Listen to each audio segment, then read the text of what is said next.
Speaker, I move that the Prisoners and Victims Claims Expiry and Application Day Amendment Bill be now read a second time. In effect, this bill extends the Prisoners and Victims Claims Act 2005 for 2 more years, following the current expiration day of 30th June 2010. The bill ensures that the current restrictions on prisoner claims are retained and that prisoners are only awarded compensation if no other remedy is appropriate.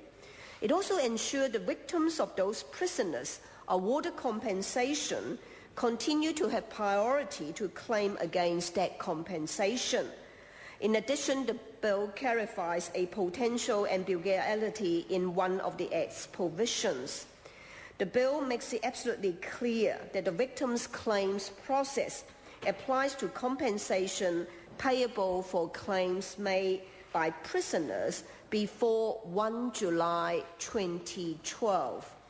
I want to thank the Justice and Electoral Committee for its consideration of the bill in the short amount of time available. The committee received 6 submissions on the bill and has recommended that it proceeds without amendment. That is not surprising, as this bill simply maintains the status quo for a further 2 years and ensures that the application of the victim's claims process is clear.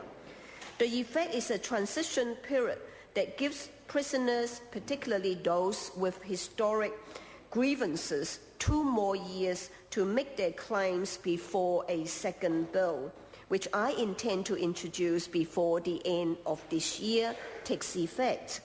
That legislation will mean that if compensation is awarded to a prisoner, then anything remaining after the prisoner's victims have sought redress will be redirected to the Border Victims Services Appropriation.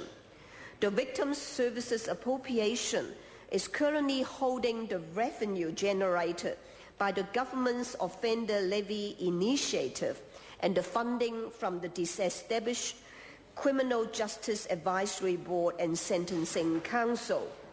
That money is already being put to good use, funding 5 new or enhanced entitlements for victims of serious crime.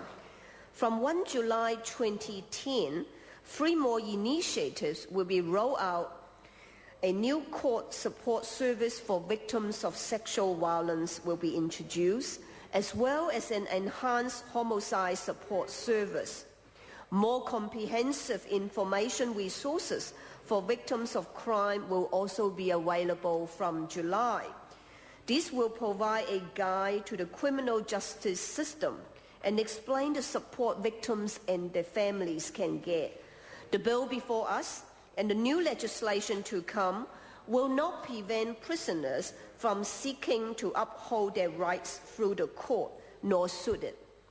Agencies responsible for wrongdoing will still be held for account and required to pay compensation where a sufficiently serious breach of prisoners' rights has occurred.